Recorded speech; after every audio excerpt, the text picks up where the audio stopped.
Abu Nawas dihukum gantung. Cita-cita atau obsesi menghukum Abu Nawas sebenarnya masih bergolak, namun Baginda merasa kehabisan akal untuk menjebak Abu Nawas.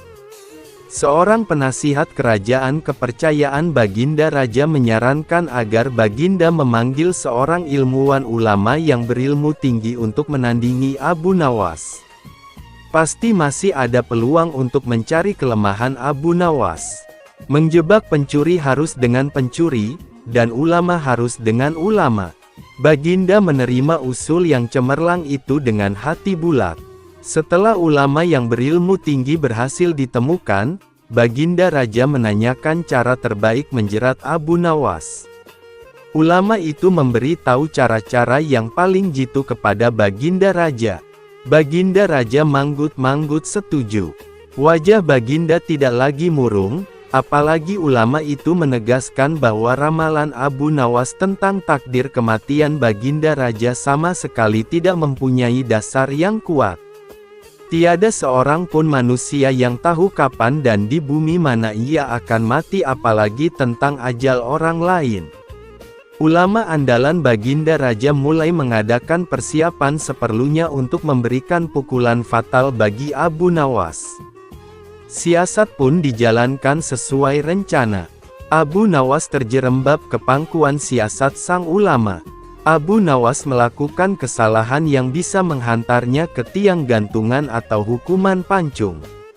Benarlah peribahasa yang berbunyi, sepandai-pandai tupai melompat pasti suatu saat akan terpeleset.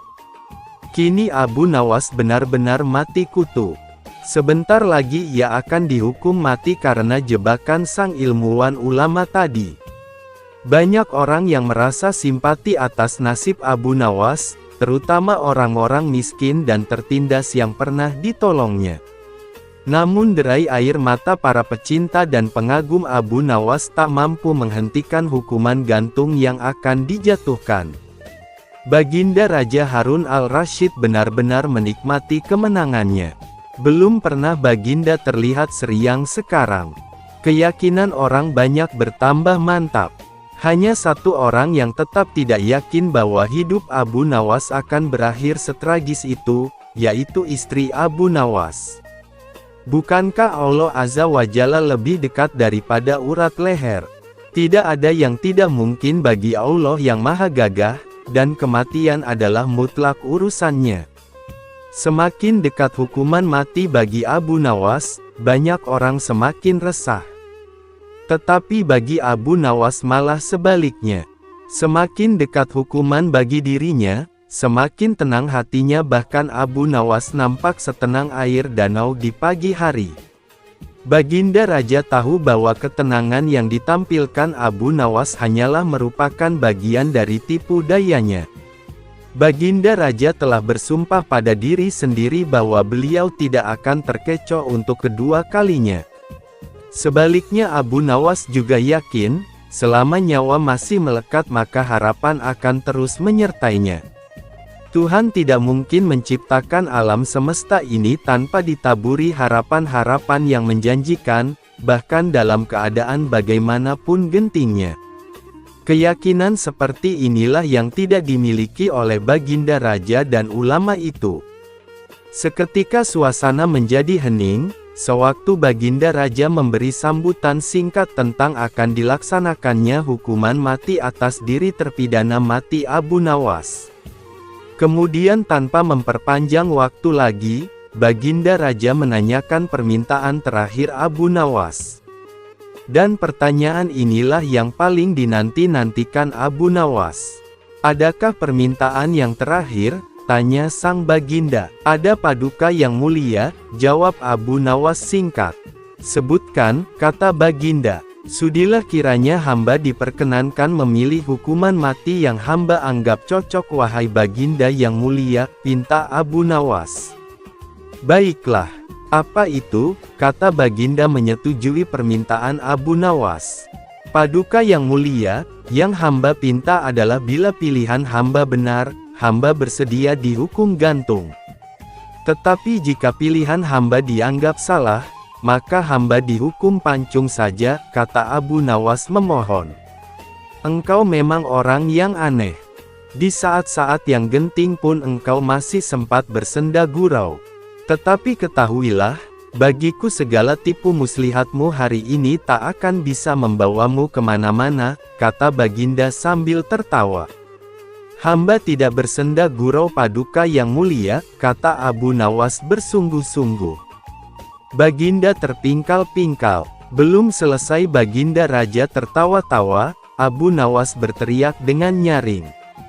Hamba minta dihukum gantung, teriak Abu Nawas. Semua yang hadir kaget. Orang banyak belum mengerti mengapa Abu Nawas membuat keputusan begitu. Tetapi kecerdasan otak Baginda Raja menangkap sesuatu yang lain. Sehingga tawa Baginda yang semula berderai-derai mendadak terhenti. Kening Baginda berkenyit mendengar ucapan Abu Nawas. Baginda Raja tidak berani menarik kata-katanya karena disaksikan oleh ribuan rakyatnya. Beliau sudah terlanjur mengabulkan Abu Nawas menentukan hukuman mati yang paling cocok untuk dirinya. Kini kesempatan Abu Nawas membela diri. Baginda yang mulia, hamba tadi mengatakan bahwa hamba akan dihukum gantung. Kalau pilihan hamba benar maka hamba dihukum gantung. Tetapi di manakah letak kesalahan pilihan hamba sehingga hamba harus dihukum pancung? Padahal hamba telah memilih hukuman gantung, kata Abu Nawas memaksa Baginda Raja dan ulama itu tercengang. Benar-benar luar biasa otak Abu Nawas ini. Rasanya tidak ada lagi manusia pintar selain Abu Nawas di negeri Baghdad ini. Abu Nawas, aku mengampunimu. Tapi sekarang jawablah pertanyaanku ini. Berapa banyakkah bintang di langit, kata Baginda. Oh, gampang sekali tuanku, kata Abu Nawas. Iya, tapi berapa? 100 juta, 100 miliar, tanya Baginda. Bukan tuanku, cuma sebanyak pasir di pantai, jawab Abu Nawas. Kau ini, bagaimana bisa orang menghitung pasir di pantai, tanya Baginda Raja heran. Bagaimana pula orang bisa menghitung bintang di langit, tanya Abu Nawas. Huahahaha, kau memang cerdik, kau adalah pelipur laraku. Abu Nawas, mulai sekarang jangan segan-segan, sering-seringlah datang ke istanaku. Aku ingin selalu mendengar lelucon-leluconmu Fang baru, perintah Baginda Raja. Siap Baginda, kata Abu Nawas. Lalu Baginda memerintahkan bendahara kerajaan memberikan sekantong uang kepada manusia terlucu di negerinya itu.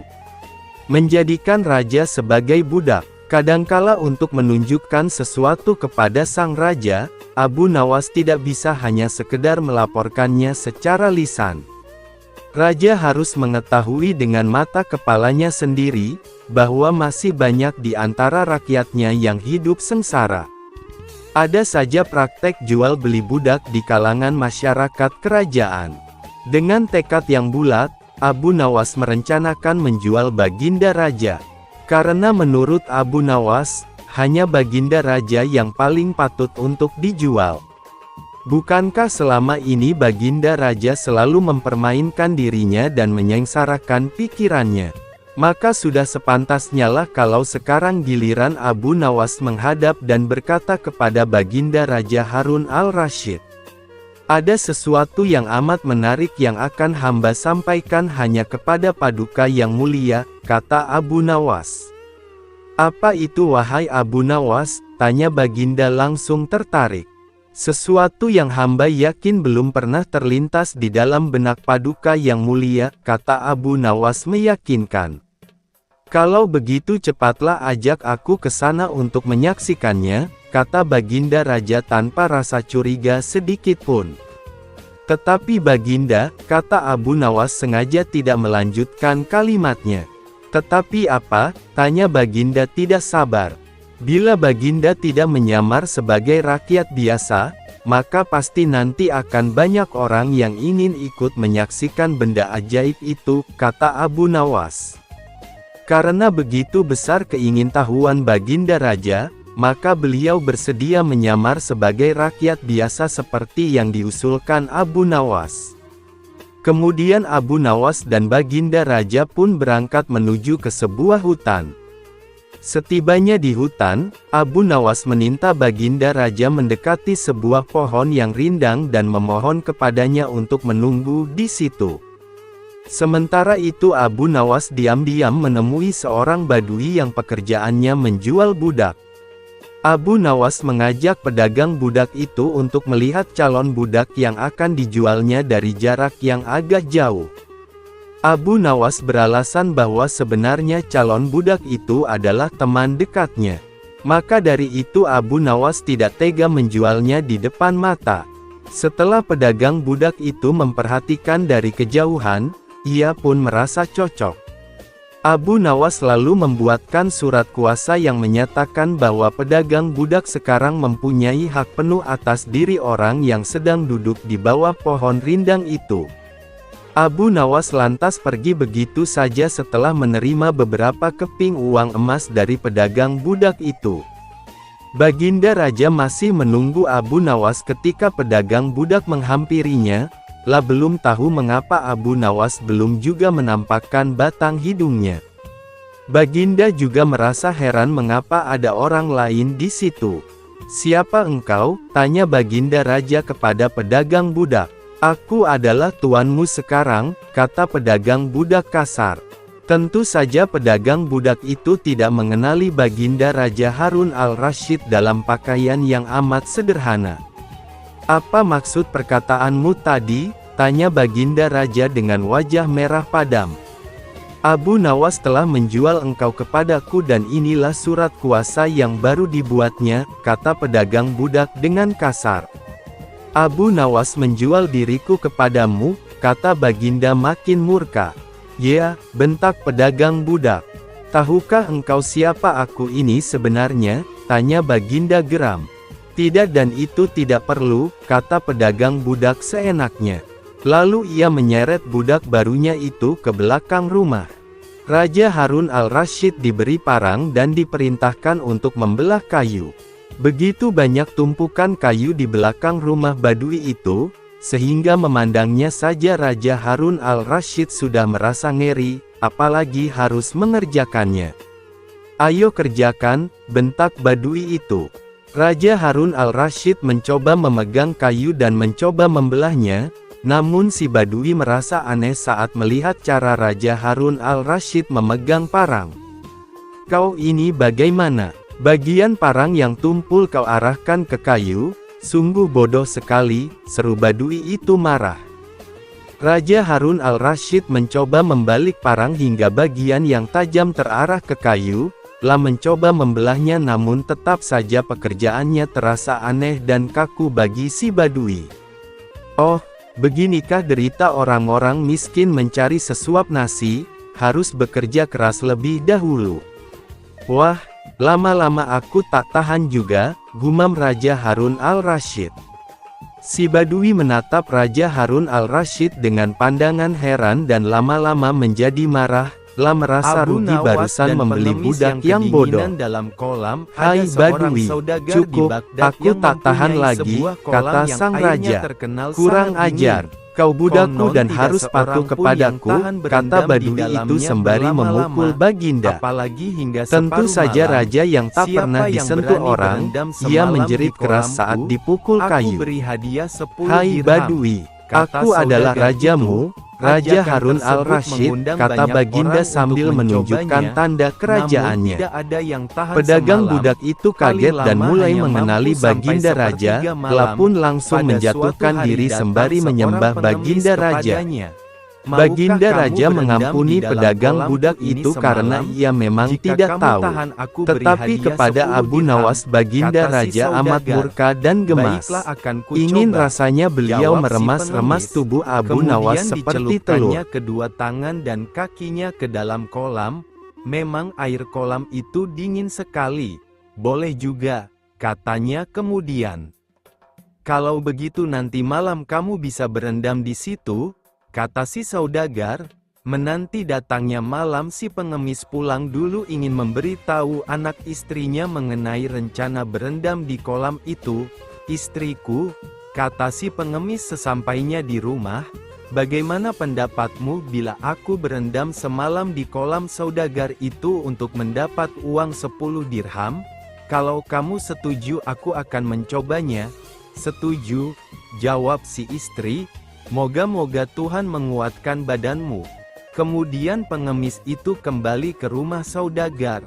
"Nanti malam jam 8 kamu boleh masuk ke kolamku dan boleh keluar jam 6 pagi, kata si saudagar.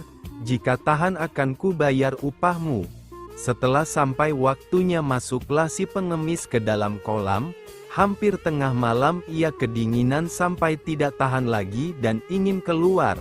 Tetapi karena mengharap uang upah 10 dirham, ditahannya maksud itu sekuat tenaga. Lah kemudian berdoa kepada Tuhan agar airnya tidak terlalu dingin lagi. Ternyata doanya dikabulkan. Ia tidak merasa kedinginan lagi. Kira-kira jam 2 pagi anaknya datang menyusul. Lah khawatir jangan-jangan bapaknya mati kedinginan. Hatinya sangat gembira ketika dilihat bapaknya masih hidup. Kemudian ia menfalakan api di tepi kolam dan menunggu sampai pagi. Siang harinya pengemis itu bangkit dari kolam dan buru-buru menemui si saudagar untuk minta upahnya. Namun saudagar itu menolak membayar. "Aku tidak mau membayar, karena anakmu membuat api di tepi kolam, kamu pasti tidak kedinginan." Namun si pengemis tidak mau kalah. "Panas api itu tidak sampai ke badan saya. Selain apinya jauh, saya kan berendam di air, masak api bisa masuk ke dalam air. Aku tetap tidak mau membayar upahmu," kata saudagar itu ngotot. "Sekarang terserah kamu, mau melapor atau berkelahi denganku, aku tunggu." Dengan perasaan gondok pengemis itu pulang ke rumah. Sudah kedinginan setengah mati, tidak dapat uang lagi, pikirnya, lah kemudian mengadukan penipuan itu kepada seorang hakim. Boro-boro pengaduannya didengar, hakim itu malahan membenarkan sikap sang saudagar. Lantas ia berusaha menemui orang-orang besar lainnya untuk diajak bicara, namun ia tetap disalahkan juga. "Kemana lagi aku akan mengadukan nasibku ini?" kata si pengemis dengan nada putus asa. "Ya Allah, Engkau jugalah yang tahu nasib hamba-Mu ini, mudah-mudahan tiap-tiap orang yang benar Engkau menangkan." Doanya dalam hati. Lah pun berjalan mengikuti langkah kakinya dengan perasaan yang semakin dongkol. Dengan takdir Allah, ia bertemu dengan Abu Nawas di sudut jalan. "Hai, hamba Allah," tanya Abu Nawas, ketika melihat pengemis itu tampak sangat sedih. "Mengapa Anda kelihatan murung sekali, padahal udara sedemikian cerah?" "Memang benar hamba sedang dirundung malang," kata si pengemis. Lantas diceritakan musibah yang menimpa si pengemis sambil mengadukan nasibnya. "Jangan sedih lagi," kata Abu Nawas ringan. "Insya Allah, aku dapat membantu menyelesaikan masalahmu. Besok datanglah ke rumahku dan lihatlah caraku. Niscaya kamu menang dengan izin Allah." "Terima kasih banyak, Anda bersedia menolongku," kata si pengemis. Lantas keduanya berpisah. Abu Nawas tidak pulang ke rumah, melainkan menghadap Baginda Sultan di istana. "Apa kabar, hai Abu Nawas?" sapa Baginda Sultan begitu melihat batang hidung Abu Nawas. "Ada masalah apa gerangan hari ini?" "Kabar baik, ya Tuanku Syah Alam," jawab Abu Nawas. "Jika tidak keberatan Patik silahkan Baginda datang ke rumah Patik. Sebab Patik punya hajat." "Kapan aku mesti datang ke rumahmu?" tanya Baginda Sultan. "Hari Senin jam 7 pagi, Tuanku," jawab Abu Nawas. "Baiklah," kata Sultan, "aku pasti datang ke rumahmu." Begitu keluar dari istana, Abu Nawas langsung ke rumah saudagar yang punya kolam. Kemudian ke rumah Tuan Hakim dan pembesar-pembesar lainnya yang pernah dihubungi oleh si pengemis. Kepada mereka Abu Nawas menyampaikan undangan untuk datang ke rumahnya Senin depan, hari Senin yang ditunggu. Sejak jam 7 pagi rumah Abu Nawas telah penuh dengan tamu yang diundang, termasuk Baginda Sultan. Mereka duduk di permadani yang sebelumnya telah digelar oleh tuan rumah sesuai dengan pangkat dan kedudukan masing-masing. Setelah semuanya terkumpul, Abu Nawas mohon izin kepada Sultan untuk pergi ke belakang rumah. Ia kemudian menggantung sebuah periuk besar pada sebuah pohon, menjerangnya, menaruh di atas api. Tunggu punya tunggu, Abu Nawas tidak tampak batang hidungnya. Maka Sultan pun memanggil Abu Nawas. Kemana gerangan si Abu Nawas? Sudah masakkah nasinya atau belum? Gerutu Sultan. Rupanya gerutuan Sultan didengar oleh Abu Nawas. Ia pun menjawab, "Tunggulah sebentar lagi, tuanku Syah Alam." Baginda pun diam, dan duduk kembali. Namun ketika matahari telah sampai ke ubun-ubun, ternyata Abu Nawas tak juga muncul di hadapan para tamu. Perut Baginda yang buncit itu telah keroncongan. "Hai Abu Nawas, bagaimana dengan masakanmu itu? Aku sudah lapar," kata Baginda. "Sebentar lagi, ya Syah Alam," sahut tuan rumah. Baginda masih sabar. Ia kemudian duduk kembali. Tetapi ketika waktu zuhur sudah hampir habis tak juga ada hidangan yang keluar. Baginda tak sabar lagi. Ia pun menyusul Abu Nawas di bagian belakang rumah, diikuti tamu-tamu lainnya. Mereka mau tahu apa sesungguhnya yang dikerjakan tuan rumah. Ternyata Abu Nawas sedang mengipas-ngipas api di tungkunya. "Hai Abu Nawas, mengapa kamu membuat api di bawah pohon seperti itu?" tanya Baginda Sultan. Abu Nawas pun bangkit, demi mendengar pernyataan Baginda. "Ya tuanku Syah Alam, hamba sedang memasak nasi, sebentar lagi juga masak," jawabnya. "Menanak nasi?" tanya Baginda. "Mana periuknya?" "Ada, tuanku," jawab Abu Nawas sambil mengangkat mukanya ke atas. "Ada?" tanya Baginda keheranan. "Mana?" "Iya." Mendongakkan mukanya ke atas mengikuti gerak Abu Nawas, tampak di atas sana sebuah periuk besar bergantung jauh dari tanah. "Hai, Abu Nawas, sudah gilakah kamu?" tanya Sultan. "Memasak nasi bukan begitu caranya, periuk di atas pohon, apinya di bawah, kamu tunggu 10 hari pun beras itu tidak bakalan jadi nasi." "Begini, Baginda," Abu Nawas berusaha menjelaskan perbuatannya. "Ada seorang pengemis berjanji dengan seorang saudagar. Pengemis itu disuruh berendam dalam kolam yang airnya sangat dingin dan akan diupah 10 dirham jika mampu bertahan 1 malam. Si pengemis setuju karena mengharap upah 10 dirham dan berhasil melaksanakan janjinya. Tapi si saudagar tidak mau membayar, dengan alasan anak si pengemis membuat api di pinggir kolam. Lalu semuanya diceritakan kepada Sultan lengkap dengan sikap Tuan Hakim dan para pembesar yang membenarkan sikap si saudagar. Itulah sebabnya Patik berbuat seperti ini. "Boro-boro nasi itu akan matang," kata Sultan, "airnya saja tidak bakal panas, karena apinya terlalu jauh."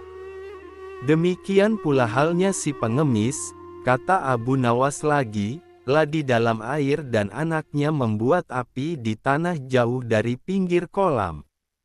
Tetapi saudagar itu mengatakan bahwa si pengemis tidak berendam di air karena ada api di pinggir kolam, sehingga air kolam jadi hangat.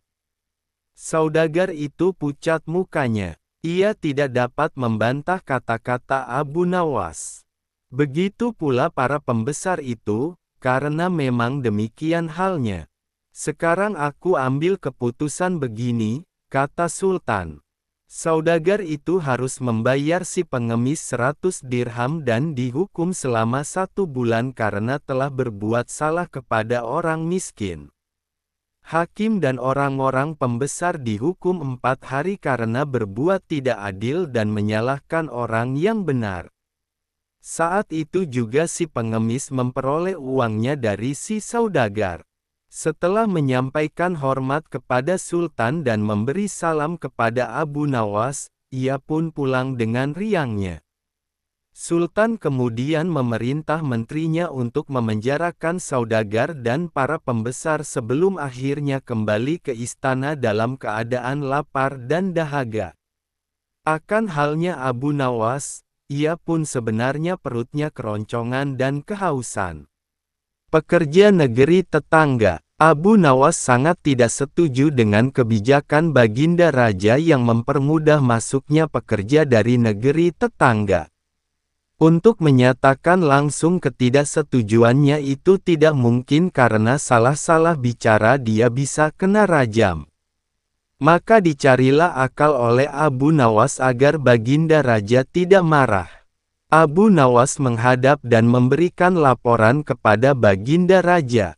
Abu Nawas, wahai Baginda Raja yang saya muliakan. Tempo hari saya berkeliling ke ujung-ujung negeri kerajaan ini. Seminggu lamanya saya menyaksikan hal yang sangat berbeda. Ada benda ajaib yang menurut saya belum pernah Baginda Raja lihat seumur hidup. Baginda Raja, benda apakah gerangan yang kau lihat itu wahai Abu Nawas? Abu Nawas, sebaiknya Baginda Raja lihat sendiri. Sebab kalau saya ceritakan sekarang, Baginda Raja tidak akan percaya. Baginda Raja, baiklah kalau begitu. Ayo kita ke sana sekarang. Abu Nawas, begini Baginda Raja. Abu Nawas tak melanjutkan kalimatnya. Baginda Raja, ada apa wahai Abu Nawas? Abu Nawas, kalau Baginda Raja tetap berpenampilan seperti sekarang, tidak akan mungkin kita bisa melihat benda ajaib itu sebab orang akan mengenali Baginda Raja. Pasti akan ramai orang akan ikut menyaksikan benda tersebut. Baginda Raja, jadi bagaimana sebaiknya penampilanku Abu Nawas? Abu Nawas, perawakan Baginda mirip rakyat negeri tetangga. Mata Baginda Raja agak sipit dan kulit kuning langsat. Menurut hemat hamba, alangkah baiknya Baginda Raja menyamar menjadi warga negeri tetangga, seakan-akan Baginda Raja ke sini sebagai pendatang, sehingga orang tidak akan mengenali Baginda. Tanpa pikir panjang Baginda Raja mengikuti saran Abu Nawas dan langsung mengubah penampilannya seperti warga negeri tetangga. Mungkin lebih tepatnya disebut pekerja negeri tetangga. Kemudian Abu Nawas dan Baginda Raja yang telah menyamar itu pergi ke suatu negeri yang dimaksud. Sebelum sampai di negeri tersebut tiba-tiba Abu Nawas mendadak berhenti. Baginda Raja, ada apa Abu Nawas? Kenapa tiba-tiba berhenti? Abu Nawas, begini Baginda Raja. Kalau hamba ikut dengan Baginda sampai ke desa itu, saya takut penyamaran Baginda akan ketahuan. Jadi sebaiknya Baginda berjalan sendirian memasuki desa itu. Di ujung desa ada sebuah gua yang tidak begitu besar. Pintu gua itu tidak kelihatan karena terletak di balik pohon besar. Agar Baginda Raja mudah mencarinya, pohon itu sudah saya cat dengan warna merah. Nah, di dalam gua itu letak benda ajaib yang saya maksud. Tanpa basa-basi lagi, bergegas Baginda Raja meninggalkan Abu Nawas demi melampiaskan rasa penasaran yang sudah memuncak. Tidak terlalu susah beliau dapat menemukan tanda cat merah seperti yang diceritakan Abu Nawas tadi. Alangkah girang hatinya karena tidak lama lagi benda ajaib akan berada di tangannya. Namun tiba-tiba dari kejauhan terdengar suara ribut-ribut. Penduduk kampung, siapakah engkau? Berani-beraninya masuk kampung kami. Baginda Raja, saya hanya pencari kayu. La tidak mau penyamarannya diketahui oleh masyarakat sekitar. Penduduk kampung, nah, yang satu ini ternyata bisa berbahasa kita. Ayo kita seret dia menemui teman-temannya yang lain. Spontan Baginda Raja diseret oleh penduduk kampung yang notabene adalah rakyatnya sendiri. Setiba di sebuah bangunan yang mirip dengan gudang, Baginda Raja dilemparkan ke sekerumunan orang yang jumlahnya puluhan. Penduduk kampung, coba kau ceritakan, kenapa kau datang begitu ramai ke negeri kami ini? Baginda Raja sesaat memelototi orang yang ada di hadapannya. Baginda Raja, engkau ini siapa? Orang di dalam gudang, lorem ipsum dolor sit amet, consectetur adipis cing elit. Pelentesque molesti ligula auge imperdiet auctor. Nam ut telus quis ex dapibus tristique. In consequat volupat tristique. Baginda Raja, bicara apa kau ini? Aku tak mengerti. Penduduk kampung, hei budak sipit, jangan berpura-pura kau di depan kami. Cepat ceritakan maksud kau datang ke negeri kami ini. Merasa dikerjain oleh Abu Nawas, Baginda Raja langsung membuka kedoknya. Baginda Raja, tidak kenalkah kau dengan diriku? Mendadak penduduk kampung terperangah. Setelah Baginda Raja membasuh riasannya, barulah semua warna mengenalinya. Penduduk kampung, ampunkan kami Baginda Raja. Kami tidak tahu bahwa Baginda menyamar. Baginda Raja, lalu kenapa kau mengurung orang-orang aneh ini di gudang? Penduduk kampung, mereka itu pekerja dari negeri tetangga Baginda. Sejak mereka datang ke kampung kami kehilangan pekerjaan. Semua tambang rakyat mereka kuasai sehingga kami hampir semua jadi pengangguran.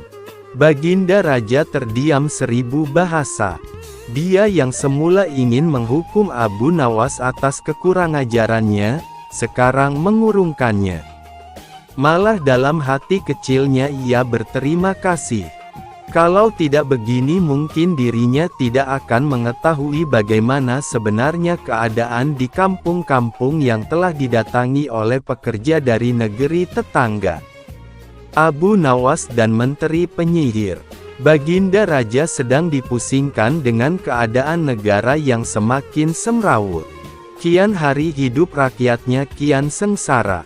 Baginda Raja berencana membuat kebijakan yang bertujuan untuk mensejahterakan rakyatnya. Maka dipanggillah Abu Nawas ke istana untuk diminta pendapatnya. Baginda Raja, wahai Abu Nawas, aku butuh nasihatmu.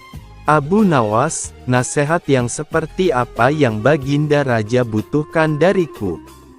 Baginda Raja, begini, aku ingin membuat hidup rakyatku bahagia. Aku ingin rakyatku sejahtera, namun aku tidak punya ide kebijakan apa yang harus aku dahulukan. Bisakah kau berikan aku nasihat yang jitu agar rakyatku segera keluar dari himpitan kemiskinan? Abu Nawas tidak menjawab permintaan sang raja. Dia hanya bermenung sambil mengangguk-angguk kecil. Baginda Raja, kenapa kau hanya diam wahai Abu Nawas?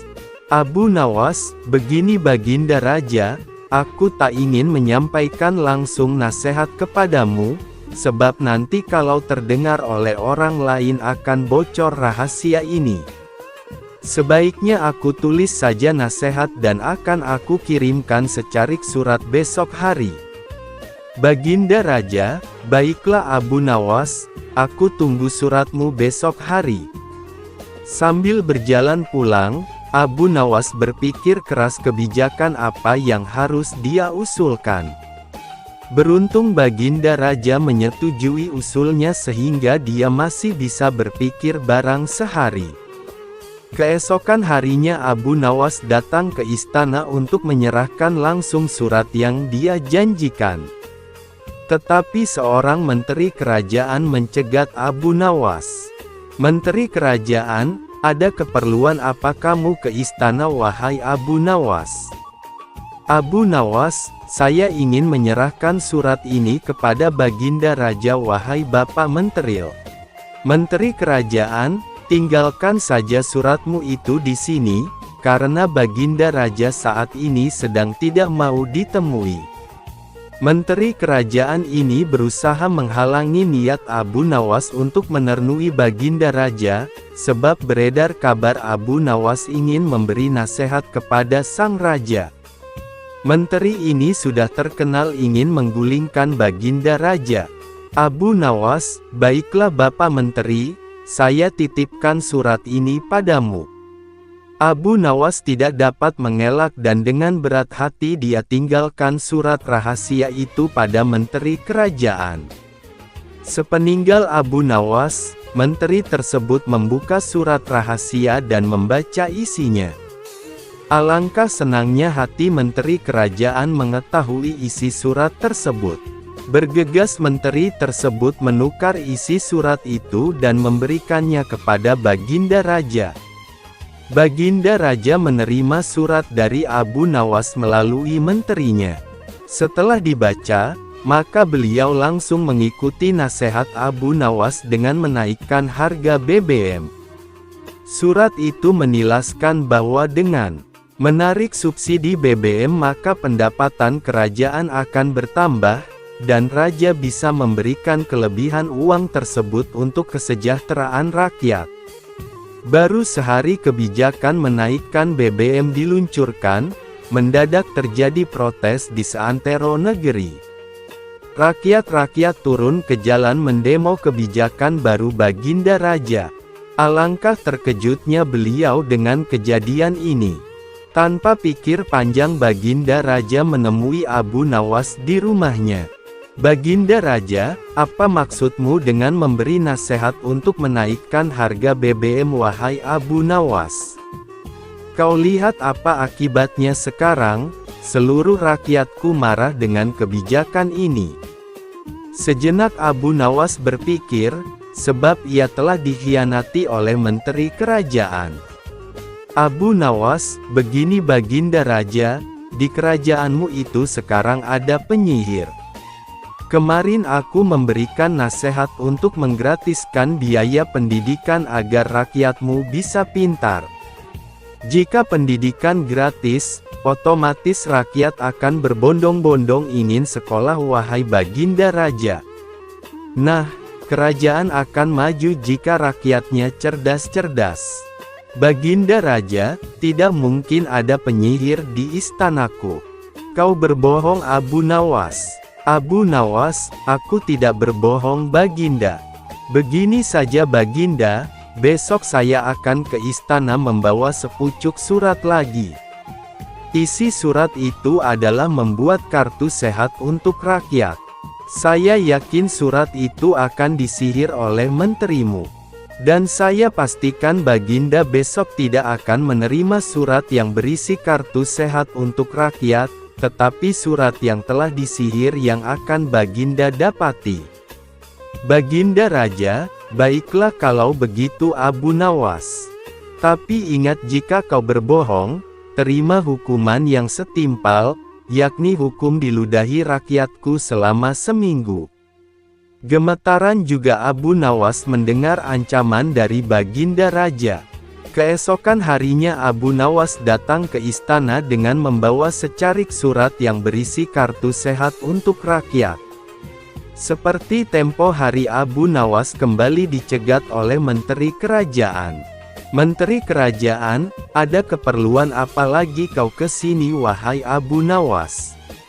Abu Nawas, tempo hari aku salah berikan surat wahai Bapak Menteri. Surat yang sebenarnya itu adalah yang ini. Surat kemarin itu berisi tentang kebijakan yang menggratiskan pendidikan. Nasihat itu akan sangat merugikan kerajaan, sebab jika sebanyak ini rakyat yang ingin sekolah digratiskan, pastilah kerajaan ini akan bangkrut. Makanya aku ingin menukar surat tersebut. Sebab alangkah marahnya Baginda Raja jika menerima nasihat yang salah. Menteri kerajaan, tinggalkan suratmu itu di sini, biar aku yang menyerahkannya kepada Baginda Raja. Abu Nawas meninggalkan surat itu tanpa sepatah kata pun dan ia pun kembali ke rumahnya. Ketika Baginda Raja menerima surat titipan yang diserahkan oleh Menteri Kerajaan, terperanjat ia karena apa yang dikatakan Abu Nawas benar adanya bahwa di kerajaannya memang ada tukang sihir. Baginda Raja, wahai menteriku, apa benar ini surat dari Abu Nawas? Menteri Kerajaan, benar Baginda. Dengan senang hati menteri itu berpikir bahwa sebentar lagi Abu Nawas akan menerima hukuman dari sang raja. Baginda Raja, surat ini berisi kebijakan untuk menggratiskan pendidikan. Lalu surat yang berisi tentang kartu sehat untuk rakyat mana? Abu Nawas dan nazar seorang saudagar. Hai istriku, sebaiknya kita bernazar kepada Allah, kata seorang saudagar kepada istrinya, jika kita diberi anak laki-laki, aku akan memotong kambing yang besar dan lebar tanduknya sejengkal, kemudian dagingnya kita sedekahkan kepada fakir miskin. Rupanya sang saudagar tersebut sudah sangat merindukan lahirnya seorang anak, karena telah bertahun-tahun berumah tangga tidak kunjung diberi momongan oleh Tuhan. Kemudian ia menyuruh beberapa orang untuk mencari kambing besar bertanduk selebar jengkal, dengan pesan, beli saja kambing itu berapapun harganya, tidak usah ditawar lagi. Ternyata usaha itu gagal total. Sulit memperoleh kambing dengan lebar tanduk sejengkal, yang ada paling-paling selebar 3-4 jari. Akibatnya saudagar itu susah, tidur pun tidak nyenyak. Terpikir olehnya untuk mengganti nazarnya itu dengan 10 ekor kambing sekaligus. Yang penting kan kambing, bukan binatang lain. Namun rencana itu akan dikonsultasikan dulu dengan beberapa orang penghulu di negeri itu. Ketika sampai di rumah seorang penghulu, ternyata rumah itu sedang digunakan sebagai tempat pertemuan para penghulu seluruh negeri. Apa maksud kedatangan Anda kemari? Tanya penghulu yang tertua. Ya Tuan Kadi, jawab si saudagar itu. Hamba mempunyai nazar yang sulit dipecahkan, lalu diutarakan kendala yang dihadapi dan rencana penggantiannya. Ternyata para kadi itu tidak berani memberikan rekomendasi untuk mengganti nazar. Mereka bahkan menyuruh saudagar itu untuk terus mencari kambing bertanduk sejengkal dimanapun dan kemanapun, sesuai dengan nazar semula. Kami semua tidak berani menyuruh menggantinya dengan yang lain-lain. Kenyataan itu semakin bertambah berat beban saudagar itu, lapun mohon diri pulang ke rumah. Pada suatu hari ia mendapat kabar, bahwa di negeri Baghdad ada seorang raja yang adil, arif dan bijaksana. Namanya Sultan Harun al-Rasyid. Maka ia pun pasang niat menghadap Sultan ke Baghdad. Sesampai di sana kebetulan Baginda sedang duduk di balairung bersama beberapa orang menteri. Hai orang muda, engkau berasal dari mana? Tanya Baginda setelah melihat kedatangan saudagar muda ini. Ya Tuanku Syah Alam, jawab saudagar.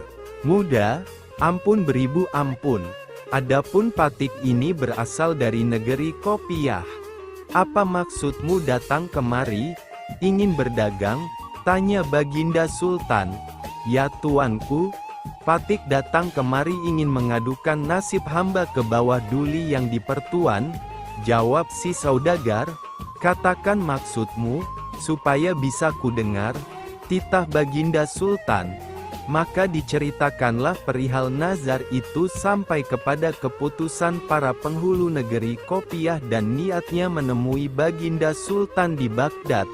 Selanjutnya hamba mohon petuah dan nasihat Baginda agar hamba dapat melepas nazar hamba itu dengan sempurna. Tutur saudagar itu dengan nada menghibah. Baikkah, kata Baginda, datanglah besok pagi, insya Allah aku dapat memberi jalan keluar. Saudagar itu pun mohon pamit dengan hati berbunga-bunga kembali ke tempat penginapannya. Alkisah, Sultan pun bingung memikirkan nazar saudagar itu. Sepanjang siang dan malam ia tidak dapat memicingkan matanya. Dengan apa nazar itu akan dibayar bila kambing bertanduk sejengkal tidak didapat juga? Diganti dengan yang lain, haram hukumnya.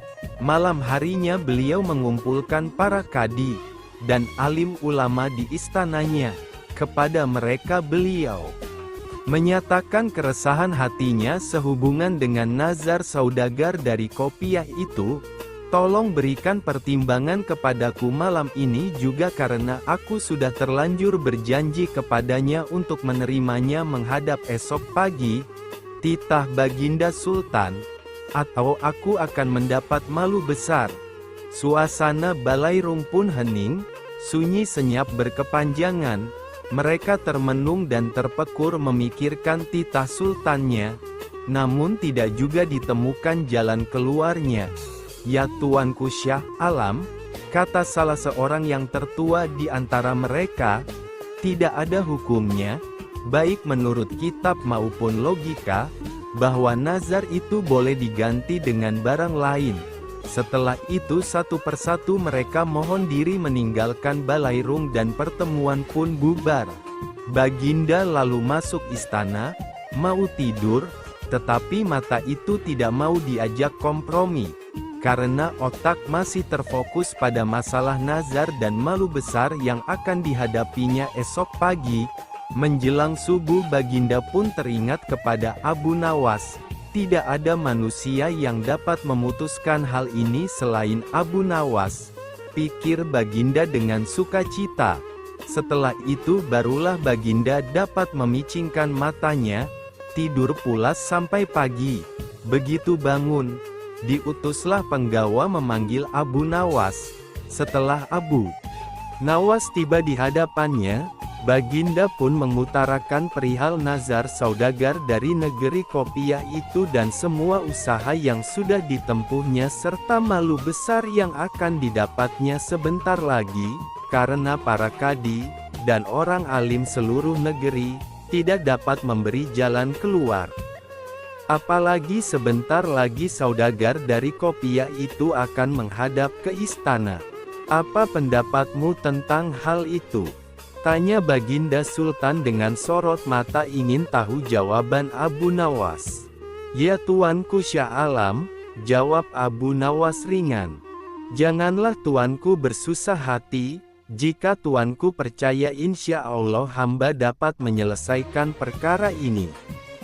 Tak berapa lama kemudian Balairung pun dipenuhi orang-orang yang ingin tahu keputusan Baginda Sultan tentang nazar saudagar dari negeri Kopiah itu. Baginda memanggil saudagar tersebut dan memerintahkan Abu Nawas memecahkan masalah itu. Hai saudagar, bawalah kemari anakmu, dan seekor kambing yang besar badannya, kata Abu Nawas. Mendengar perkataan Abu Nawas itu semua orang terheran-heran, termasuk Baginda Sultan dan si saudagar itu. Apa maksud Abu Nawas kali ini? Pikir mereka. Si saudagar itu menyatakan kesediaannya membawa anak dan seekor kambing paling besar serta mohon pamit pulang ke negeri Kopiah. Baginda Sultan masuk istana, melanjutkan tidurnya, dan pertemuan pagi itu pun bubar. Sesuai dengan janjinya, saudagar itu pun datang kembali ke Baghdad beberapa hari kemudian, telah membawa istri, anak dan seekor kambing, langsung menghadap Sultan di istana. Datang juga engkau kemari, hai saudagar, kata Baginda Sultan. Tunggulah sebentar, akan aku kumpulkan penghulu dan rakyat. Kemudian Baginda menyuruh memanggil Abu Nawas. Akan halnya Abu Nawas, ketika mengetahui dijemput ke istana, ia pura-pura sakit. Baginda Sultan yang diberi tahu hal itu memaksa agar Abu Nawas dibawa dengan kereta kerajaan. Maka berangkatlah Abu Nawas ke istana dengan mengendarai kereta kencana yang ditarik 2 ekor kuda. "Mengapa kamu terlambat datang kemari?" tanya Baginda Sultan. "Ya tuanku, Patik terlambat datang karena Patik sakit kaki," jawab Abu Nawas. "Hai Abu Nawas," kata Sultan, "saat ini telah datang kemari saudagar itu bersama istri, anak dan seekor kambing yang besar badannya. Coba selesaikan masalah ini dengan baik." "Baiklah," kata Abu Nawas, "akan hamba selesaikan masalah ini." Bukan main senang hati Baginda mendengar jawaban itu. Abu Nawas menarik kambing dan anak saudagar itu. Jari tangan kiri anak tersebut dijengkalkan ke tanduk kambing dan ternyata sama panjangnya. Baginda Sultan dan seluruh yang hadir di Balairung heran memikirkan ulah Abu Nawas.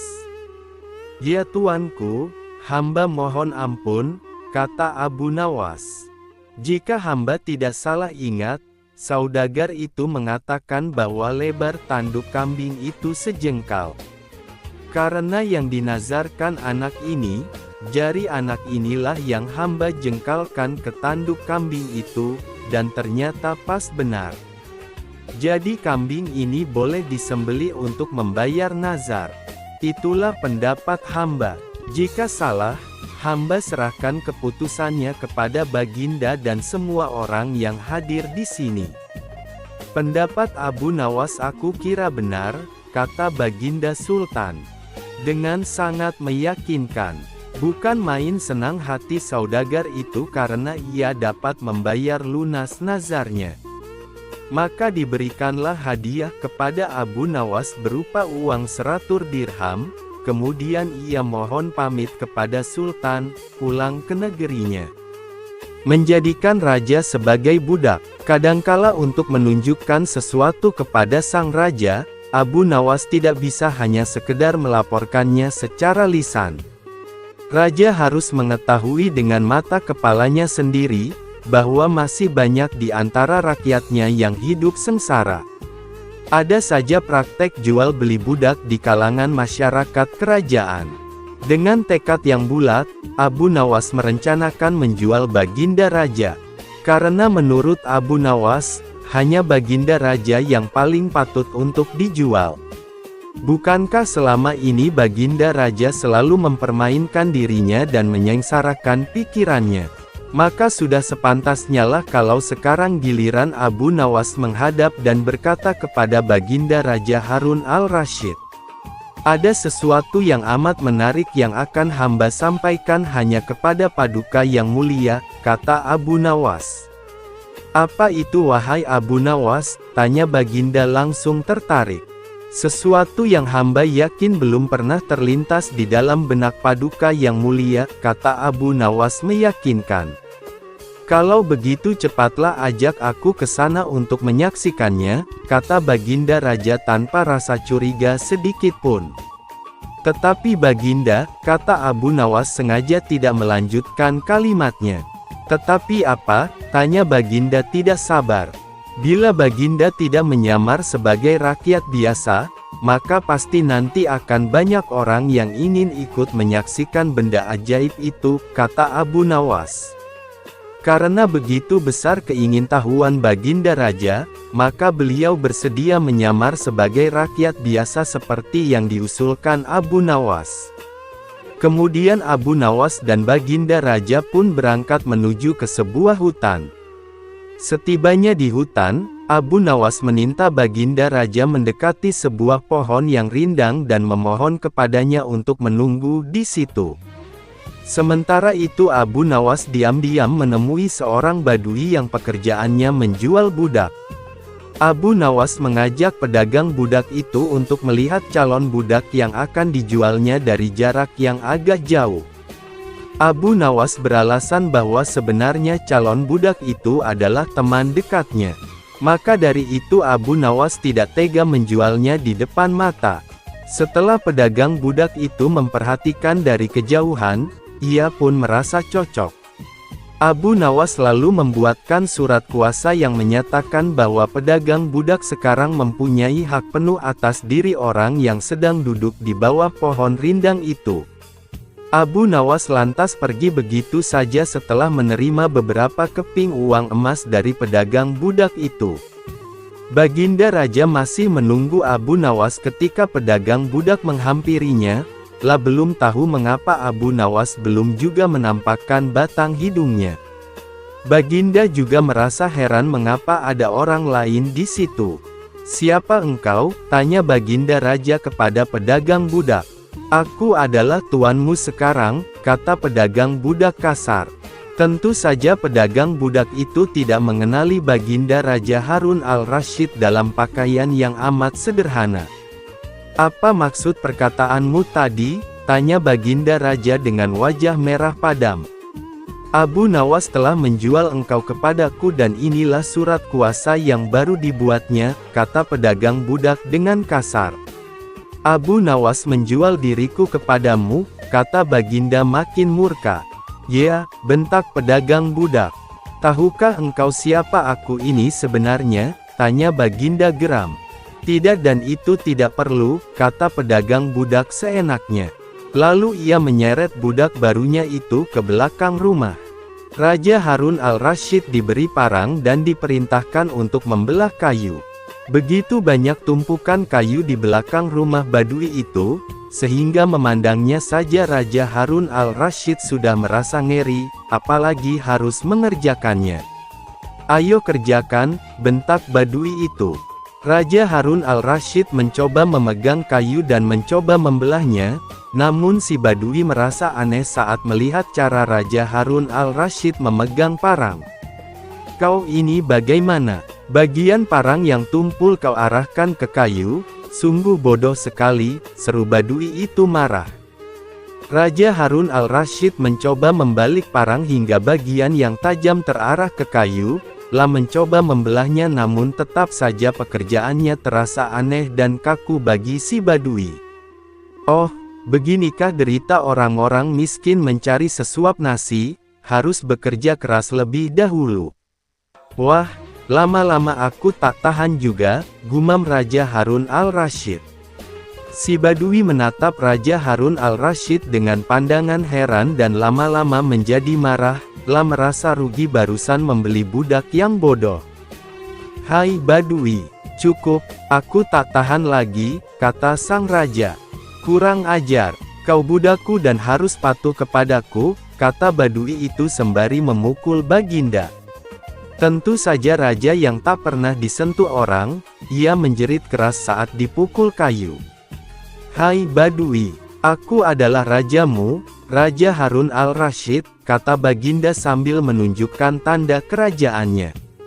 Pedagang budak itu kaget dan mulai mengenali Baginda Raja, lah pun langsung menjatuhkan diri sembari menyembah Baginda Raja. Baginda Raja mengampuni pedagang budak itu karena ia memang tidak tahu. Tetapi kepada Abu Nawas Baginda Raja amat murka dan gemas. Ingin rasanya beliau meremas-remas tubuh Abu Nawas seperti telur.